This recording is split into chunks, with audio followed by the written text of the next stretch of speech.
안녕하세요. 얼마 전 개념 없는 신우와 영 끄는 30대 여성입니다. 이렇게 사연을 쓰게 된 건 신우가 듣고 반성 좀 했으면 하는 마음에서 저와 남편은 시부모님의 소개로 만난 사이입니다. 말 그대로 저와 남편의 만남을 어머님께서 주선하셨거든요.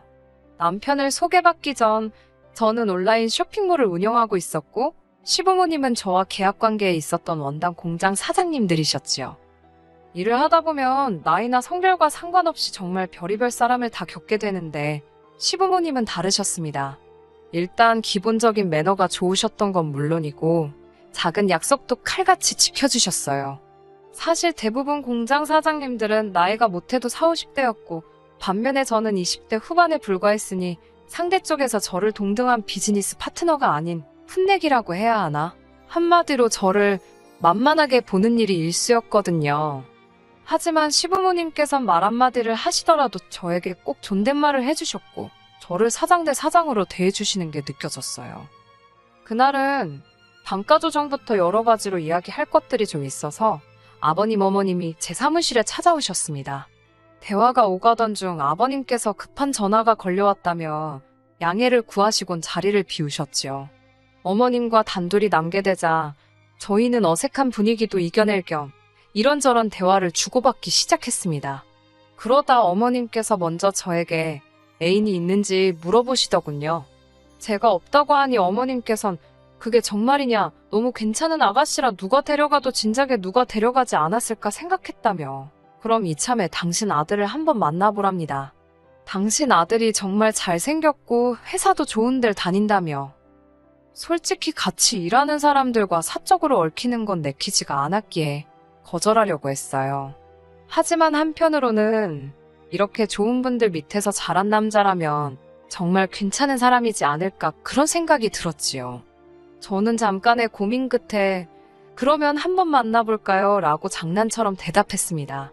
그러자 어머님께선 기다렸다는 듯이 어딘가로 전화를 걸어 약속을 잡으셨고 그게 바로 남편과 저희 시작이었어요. 어머님의 말씀대로 남편은 괜찮은 사람이었습니다. 성격이 밝으면서도 동시에 진지한 면도 있었는데 그래서 의지가 많이 되더라고요. 남편도 제가 꽤나 마음에 든 눈치였고 이후로 저희는 몇 번의 만남을 더 가졌습니다. 그렇게 한 달 정도 지났을 무렵에는 정식으로 사귀는 사이가 되었어요. 이후로는 어느 다른 연인들과 마찬가지로 가끔 서로 토라지고 다투기도 했지만 큰 사건 사고 없이 인연을 만났습니다. 그러다 양가 어른들의 축복 속에서 부부의 연까지 맺게 되었네요. 결혼식을 올리고 한동안은 정말 모든 것이 완벽했습니다.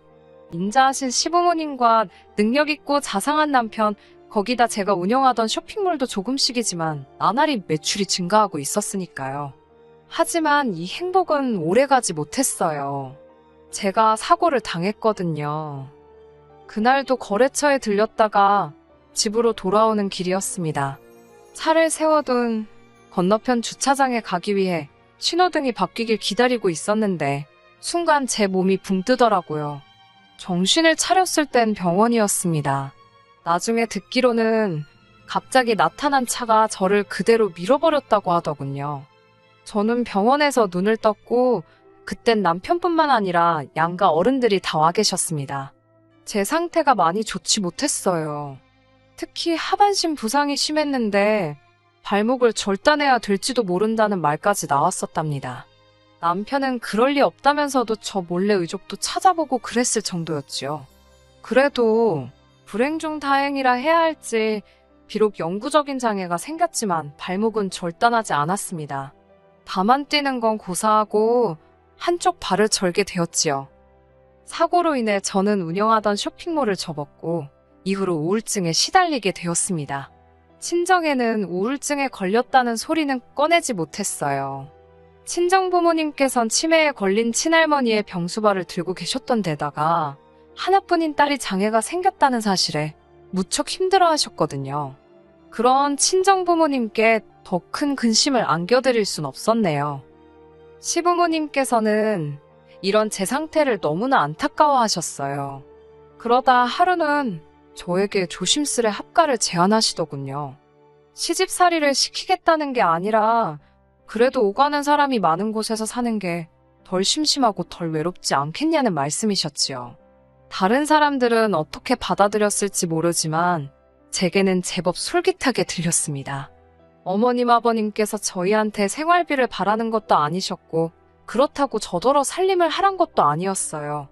살림은 도우미 이모님이 오셨고 남편이나 시부모님 모두 식사 대부분을 밖에서 해결했으니까요. 굳이 신경이 쓰인다면 신우의 존재였는데 사실 합가를 하기 전까지는 신우랑 크게 부딪히는 일이 없었기 때문에 그때만 하더라도 신우의 존재는 중요한 사항이 아니었습니다. 그렇게 남편과의 상의 끝에 시댁에 들어가 살기로 했네요. 합가 전 저희는 서울 외곽에서 어머님 아버님은 공장 근처에 위치한 2층짜리 전원주택에 살고 계셨어요. 남편보다 2살 어린 신우 역시 어머님 아버님과 함께 살고 있었는데 처음부터 그랬던 것은 아닙니다. 저와 남편이 결혼할 때만 하더라도 신우 역시 서울에서 자취를 하고 있었어요. 그런데 신우가 새들어 살던 집을 어찌나 더럽게 썼던지 하루는 그 집주인이 시부모님한테 연락을 해왔답니다. 와서 당신 딸이 어떻게 해놓고 사는지 한번 직접 보라면서요. 평생 남에게 피해주는 걸 죄라고 생각하시던 어머님 아버님께서는 이게 다 무슨 소린가 싶어 그 길로 신우가 자취하는 방에 찾아갔다가 기절하시는 줄 알았답니다. 남편도 같이 갔었는데 표현하기를 쓰레기장도 그런 쓰레기장이 없었다대요. 어디서 잠을 잤을까 싶을 정도로 방 안에는 어마어마한 쓰레기가 들어차 있었고 싱크대에 쌓여있던 상한 음식에서는 구더기가 보일 정도였다고요. 결국 어머님께서 그 집 청소비 다 물어주시고 그 길로 신우를 끌고 오다시피 해서 지금까지 옆에 끼고 살고 계셨지요. 그런 신우와 저는 같이 살기 시작하고 얼마 지나지 않아서부터 부딪히기 시작했습니다. 비록 저에게 집안일을 하라고 시키는 사람은 없었지만 그래도 남편은 물론이고 어머님 아버님도 매일같이 출퇴근을 하시는데 혼자 집에서 아무것도 안 하고 있는 건 말이 안 된다 싶었지요. 이모님이 오시는 건 오시는 거고 저도 저 나름대로 조금씩 집 정리도 하고 그랬습니다. 제가 원해서 하는 집안일이다 보니 신우가 도와주길 바라고 그런 것도 전혀 없었어요. 그런데 하루는 신우가 대변이 묻은 듯한 속옷을 빨래통에 던져놨더라고요. 아무리 제가 내켜서 하는 집안일이어도 막말로 똥 묻은 신우 속옷을 빨고 싶었겠어요? 손도 대기 싫었지요. 그렇다고 그냥 두자니 제 속옷이 아니어도 이모님 보기 부끄럽고 참고로 저희 시부모님도 속옷 빨래는 직접 하십니다. 제가 신우에게 문자로 속옷은 이렇게 내놓지 말고 샤워하고 그럴 때 직접 빨라고 했어요. 그러자 신우가 바로 답장이 오더라고요. 더러워서 만지기 싫답니다. 아니 자기도 더러워서 자기 속옷이 만지기 싫으면 남인저나 이모님은 어떻겠어요? 말이 안 통하는구나 싶어서 비닐 장갑 낀 손으로 그 속옷 그대로 집어다 신우 방에 다시 가져다 뒀습니다. 자기 눈으로 보면 부끄러운 줄 알겠지. 그런데 이게 웬걸요. 이튿날 그 속옷이 그대로 또 빨래통에 나와 있었는데 아주 대자로 펼쳐놨더라니까요. 제가 결국 그대로 사진 찍어서 남편한테 보냈습니다. 그러자 남편이 신우 빨래는 아무것도 하지 말라대요. 그래서 안 하고 저희 빨래랑 시부모님 빨래만 했어요. 그랬더니 세상에 2주가 지나가도록 그 속옷이 그대로 있더라고요. 이 일이 있은 이후로 신우는 걸핏하면 저에게 심술을 부리기 시작했습니다. 한 번은 신우가 자기가 키우던 강아지가 싼 똥을 이불 빨래에 던져놓은 적도 있었어요. 신우는 자기가 던져놓은 게 아니고 강아지가 그 이불 위에서 싼 거라고 했지만 이미 세탁기에 들어가 있던 빨래 위로 강아지가 어떻게 똥을 싸요? 심지어 통돌이 세탁기라 강아지가 무슨 첨프라도 해서 들어갔다는 건지 말도 안 되는 소리였지요. 이야기하는 김에 하는 거지만 거짓말도 어느 정도 머리가 돌아가는 사람이 해야지 왜 저러나 싶을 정도로 한심한 거짓말만 해대더라니까요. 하지만 이런 신우의 심술 때문에 제가 신우를 안 보고 살겠다고 한 건 아니에요. 사실 이런 심술들은 너무 유치해서 상대할 가치도 느끼지 못했습니다. 순간순간 화는 났어도 거기까지였어요. 말이 나와서 말이지만 신우 주변 사람들은 신우의 실체를 몰랐을 거예요. 밖에 나갈 땐 진짜 멀쩡한 사람처럼 번지르르하게 차려입고 나갔으니까요. 거기까지는 뭐 솔직히 제가 뭐라고 하지도 않았어요. 다 큰 성인이 이렇게 살든 저렇게 살든 저한테 피해만 안 주면 된다라는 심정으로 포기한 상태이기도 했고요. 한편 어머님 아버님도 신우 상태에 대해서 문제점을 느끼셨는지 도우미 이모님과 저에게 부탁을 하시더라고요. 신우에 관한 것, 예를 들어서 신우 옷 빨래라던가 신우가 먹고 난 식기들을 치우는 것, 그리고 신우방 청소 같은 건 절대로 해주지 말라고요. 특히 저에게는 만약에 신우방에서 썩은 내가 나서 괴롭더라도 절대 먼저 치워주지 말라셨습니다. 신우도 좋은 남자 만나서 시집가고 해야 되는데 저 지경이면 누가 좋다고 하겠냐고요. 그래도 최소한 시부모님께서 문제를 인지하고 계시니 참 다행이다 싶었습니다. 그리고 저야 당연히 어머님 아버님이 하라는 대로 했지요. 제가 무슨 집안일 못해서 한장한 귀신이 붙은 것도 아니고 그렇다고 신우랑 사이가 좋았던 것도 아닌데 굳이 해주지 말라는 걸 찾아가며 해줄 이유가 없었으니까요. 그러자 신우가 처음엔 도우미 이모님한테 아주 야단이더라고요. 아줌마가 뭔데 집안일을 입맛대로 하냐, 내가 주인집 딸인 거 안 보이냐, 이런 식으로요. 이모님은 신우의 폭언을 그대로 녹음해서 어머님 아버님께 들려드렸고 어머님 아버님께선 그 이모님께 얼마나 미안해 하시던지 그 일로 인해 시부모님께선 신우에게 주던 용돈을 아예 끊어버리셨습니다. 필요하면 네가 나가서 일해서 벌어 쓰라고요. 그러자 신우는 이 모든 게 저 때문이라며 또 다시 저한테 화풀이를 하기 시작하더군요. 왜 다른 사람들 옷은 다 빨아주면서 자기 건 손도 안 대냐? 왜 자기가 쓰는 화장실은 청소를 안 하냐? 저는 신우에게 제가 하고 싶으면 하는 거고 안 하고 싶으면 안 하는 거다. 내가 아가씨 몸종도 아니고 왜 아가씨가 어지른 걸 내가 하냐? 아가씨가 알아서 하라고 받아쳤어요. 그러자 신우가 저더러 이제서야 본색을 드러낸다며 별의별 말 같지도 않은 소리를 하는데 솔직히 상대도 안 해줬습니다. 신우도 제가 자기를 상대해주지 않으니까 어지간히도 약이 올랐던 모양이에요. 자기 말을 들어주는 사람이 없어서 더 그랬을 수도 있어요. 그렇다고 해도 남의 물건에 함부로 손을 대서는 안 되잖아요. 그건 어린 아이들도 아는 거 아닌가요? 사실 신우가 예전에도 몇 번 제 옷을 몰래 훔쳐 입고 그랬던 건 진작에 알고 있었어요. 그냥 얌전히 입었으면 저도 말을 안 해요. 마음대로 말도 없이 가져다 입고 그래놓고 돌려주지도 않고 나중에 보면 자기 옷장에 처박아 놓기도 하고 심지어 어디서 사온 옷처럼 쇼핑백에 넣어서 자기 방에 숨겨두기도 하고 별의별 일이 다 있었는데 그럴 때마다 어머님이나 남편이 미안하다 하고 돈으로 물어주기도 하고 새 옷으로 사주기도 하고 그랬습니다. 두 사람이 따로 신우를 불러서 몇 번 뭐라고 한 것도 알고 있어요. 하지만 솔직히 어머님이나 남편 입장에서 번번이 신우의 못난 모습을 저에게 보여주는 게 솔직히 마음이 좋지는 않았겠지요. 고슴도치도 자기 새끼는 이쁜 법이라잖아요. 그래서 가능하면 저도 신우가 잘못한 걸 시시콜콜 전부 다 어머님 아버님께 말씀드리지는 않았어요. 그런데 이번만큼은 도저히 그냥 넘어갈 수가 없었습니다. 저에게는 아끼는 구두 하나가 있어요. 제가 남편과 결혼식을 올릴 때 신었던 구두인데 친정아버지가 직접 가서 사다 주신 거예요. 아버지 말씀이 시집가는 딸 꽃길만 걸으라는 뜻으로 꼭 직접 사주고 싶으셨대요. 회사 여직원들한테 물어물어 샀다면서 평소에 그 무뚝뚝하신 아버지가 선물해 주신 정말 뜻깊은 구두지요. 제 발목이 이렇게 된 이후로는 한 번도 신지 못했지만 그래서 더 의미 있는 구두라고 할까요? 그런데 언젠가 제멋대로 저희 방에 들어온 신우가 그 구두를 봤습니다.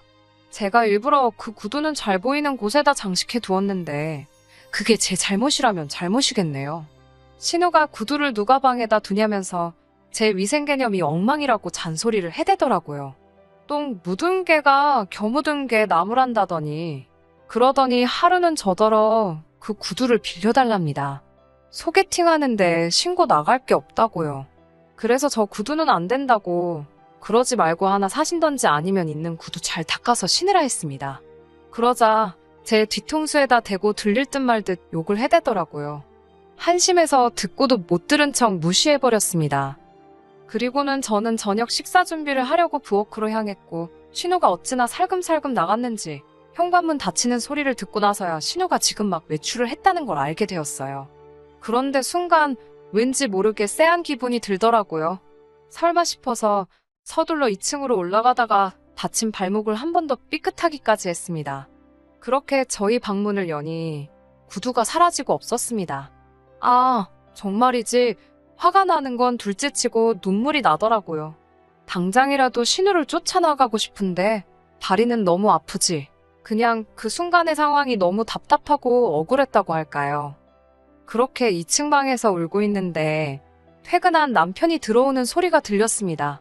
곧이어 남편이 저를 발견하고는 왜 그러냐고, 그리고는 벌겋게 부은 제 발목을 보더니 이게 다 무슨 일이냐며 놀라서 묻더라고요.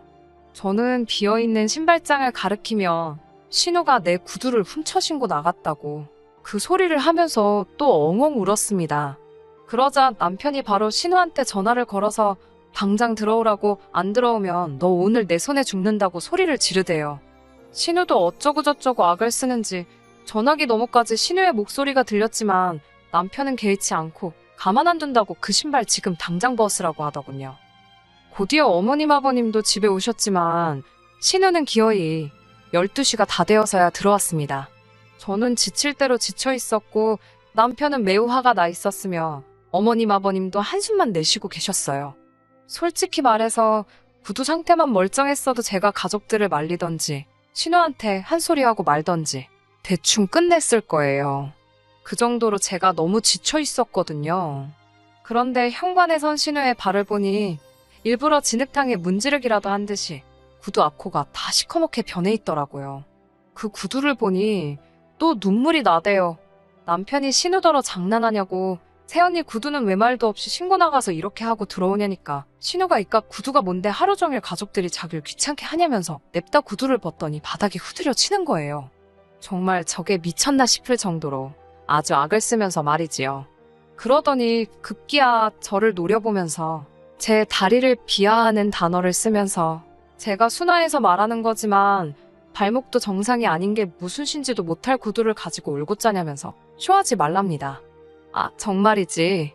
제 마음 한구석에서 커다란 납덩이가 쿵하고 떨어지는 심정이었달까요. 그때는 벙쪄서 눈물도 안 나대요. 그때였습니다. 남편이 당장이라도 신우를 한 대 치기라도 할 기세로 손을 들어 올렸는데 남편보다 어머님이 빠르셨어요. 어머님께서 신우 뺨을 냅다 갈기시더니 너 같은 걸 어디까지 받아줘야 하냐면서 소리를 지르셨습니다. 그리고는 신우더러 이 집에서 당장 나가라고 하시더군요. 그냥 좀 못난 딸인 줄 알고 품어줘야지, 잘 가르쳐야지 그렇게 생각하셨는데 이제 보니 못난 게 아니라 못돼 처먹었다면서. 그러더니 어머님이 제 앞에 무릎을 꿇으시곤 이게 다 당신과 아버님이 자식 교육을 똑바로 못 시켜 그렇다며 미안하다셨습니다. 그리고는 다시는 신우와 마주치는 일은 없게 해줄 테니 저더러 상처받지 말라시대요. 그리고 이튿날 어머님 아버님은 진짜로 사람을 불러서 신우 방을 비우셨습니다.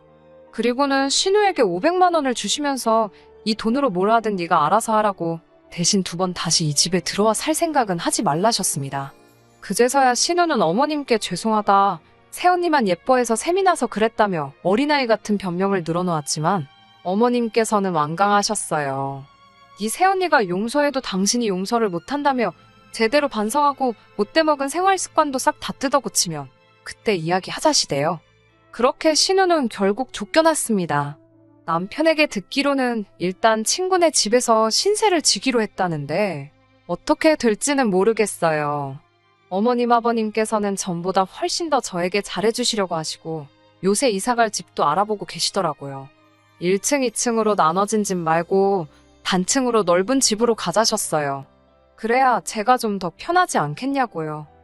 솔직히 시부모님과 신우는 부모 자식 사이인데 제가 그 가운데서 예쁨을 받으면 얼마나 더 받겠어요.